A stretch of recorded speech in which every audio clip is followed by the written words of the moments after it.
of Kualoa Bay, which is off to the right-hand side of it. It's about 15,000 acres, so it's a huge bay right on the east side of Oahu. If someone wanted to cause some harm or do damage to this side, then all they had to do was be able to pass by that turtle and make their way into the bay, which is why the military decided to use that area as a military base. So it's a very strategic position, and thankfully they were there on the faithful day to protect the windward side. Now, this area of Kualoa, a lot of folks don't know about it that much. Besides, we have a ranch here now, we have tours going on, but in ancient times, it was actually a very, very sacred area. This is where kings and queens were brought to, this is where the children of kings and queens were brought to be trained up to be great warriors.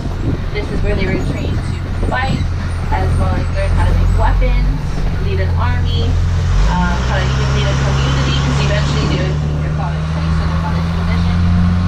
And so, Kualoa was highly respected, highly regarded. In the forefront of the valley where we have the Kualoa Regional Park, that area has been said to be the place where a mock battlefield once was, which is where all the young chiefs would train.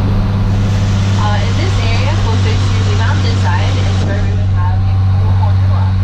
A Kualoa was a place of refuge where folks could find counsel or advice from kahuna or priests. And this is also kind of like the homeland to the kings and queens of the island of Oahu. So if you're in control of Kualoa, you're actually in control of the entire island of Oahu. Gave it a lot of power, basically. Another thing about Kualoa is, or actually the entire state of Hawaii, is we are also known as a humpback whale sanctuary. So from different areas in Kualoa, we can see, nice clear views of the horizon, like up in the bunker.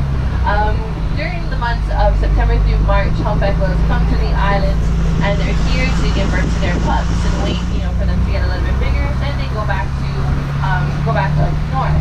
But while they're here, they are highly protected. And sometimes from right here in Kualoa, we can even see some humpback whales along the way. Now here, more inland on the mountainside, we do have a lot of pigs, like these guys here off to the right-hand side of us. Yeah,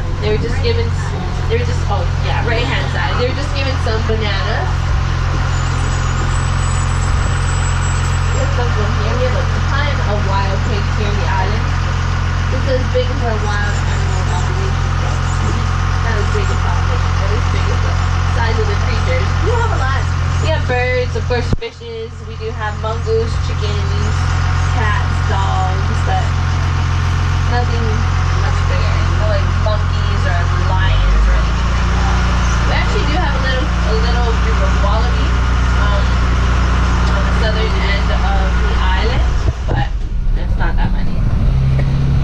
The wild pigs, they do inhabit a lot of our mountainsides, which is actually pretty detrimental to a lot of our native Hawaiian species. So remember, I did mention to you guys the endangered ala'iula. Well, we are known as the endangered species capital of the world because there's so many endangered species living right here in the state of Hawaii today. Now, this is just the result of our ecosystem being so sensitive and so fragile. In really, really ancient times, before any settlers had even come to the islands, the islands were just in the middle of the Pacific Ocean, very far away from any large, massive land. And so all of the species that began to grow here, they didn't have any reason to develop any defense mechanisms, making them very vulnerable for whatever foreign species came to the island. So very quickly, in I would say maybe late 1700s, 1800s, very quickly after more folks came, more animals came, more plants came, that's when a lot of our native Hawaiian species began to diminish. And so it is very important for us to preserve whatever it is that we have left. It is we are very strict as far as whatever is able to enter into the state of Hawaii. You guys remember signing those papers on the airplanes, making sure nothing is with you, yada yada. And so that's just to help prevent any more of our native Hawaiian plants and species plants and animals to go extinct. About 70% of all the extinct animals and plants from the United States actually comes from the Hawaiian Islands. So it's a huge amount. Now our efforts here at Kualoa Ranch is mostly done in Hakihu, Across the board or across the property, we try to preserve whatever we can. But we have like programs and educational programs in Hakipu that we've developed over time to help also educate folks. We have restoration sites there and different opportunities for our guests to have hands-on experiences with working with the land, the plants that we eventually will teach them about through the program. Now lastly, I'm going to tell you guys about the islands, the little Kanyamiti, so it's Moko'iki Island or Chinaman's Hat. A lot of folks know what a Chinaman's Hat. It was given that nickname during the plantation era here in Hawaii. It resembles the hats that they would wear while they were out in the plantation fields. But Moko'iki is its proper. It is explained in a story called Iyaki Kapolio Pele, talking about Pele, the goddess of fire and lava. Her little sister Hi'iaka, who actually voyaged through the islands or across the islands in the story, and Lohi'au, which is the man that Hi'iaka was trying to bring back home to her sister. Now, as Hi'iaka went through the island chain and kept going up north, she came across Kualoa, which is, remember, very sacred, right? So it was guarded by a moko, or a lizard. Now, the moko is very mischievous, and he would not let her go by. So she got really upset. She got into a huge fight with the moko. They actually got into a battle, and they fought right in the forefront of Kualoa Valley. And eventually, the goddess prevailed. She won.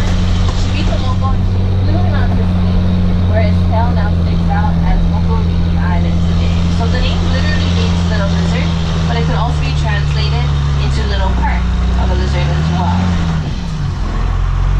Another variation of the story mentions the goddess flying the lizard actually towards the island, and his back, in that story, his back is what makes up the mountain ridge here off to the right hand side of us.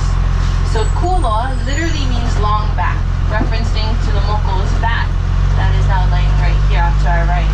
It can also be a reference to like a long ancestral background, being that so many people